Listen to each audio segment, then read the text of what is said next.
తెలంగాణ జాగృతి అధ్యక్షురాలు కల్వకుంట్ల కవిత తాజాగా చేసిన వ్యాఖ్యలు తెలంగాణ రాజకీయాల్లో సంచలనం రేపుతున్నాయి.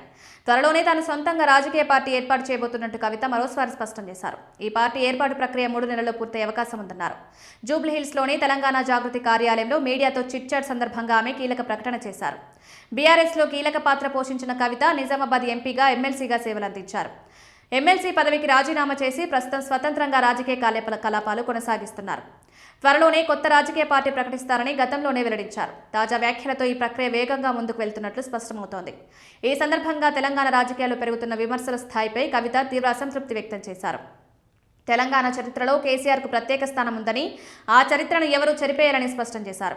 కేసీఆర్ను ఎదుర్కొనే ధైర్యం రేవంత్ రెడ్డికి లేదని విమర్శించారు. రాష్ట్రంలో సంచలనం సృష్టించిన ఫోన్ ట్యాపింగ్ వ్యవహారంపై కూడా కవిత స్పందించారు. పెద్ద చేపలను వదిలేసి డీఎస్పీ ప్రణీత్రావు వంటి చిన్న చేపలపై మాత్రమే చర్యలు తీసుకుంటున్నారని ఆరోపించారు. ఈ కేసు టీవీ సీరియల్లో కొనసాగుతుందని, నిజమైన నిందితులను తప్పించేందుకు ప్రయత్నాలు జరుగుతున్నాయని వ్యాఖ్యానించారు. హైదరాబాద్లోని ఆర్టీసీ కళ్యాణ మండపంలో తెలంగాణ ఉద్యమకారుల ఆత్మగౌరవ సభ నిర్వహించనున్నట్టు ప్రకటించారు. అమరవీరుల కుటుంబాలు, ఉద్యమకారులు, తెలంగాణ వాదులు పెద్ద సంఖ్యలో హాజరు కావాలని పిలుపునిచ్చారు. ఈ వ్యాఖ్యలు కొత్త పార్టీ ప్రకటనపై వచ్చిన సంకేతాలు రాబోయే రోజుల్లో తెలంగాణ రాజకీయాల్లో కొత్త చర్చలకు దారితీసే అవకాశం ఉందని రాజకీయ వర్గాలు విశ్లేషిస్తున్నాయి.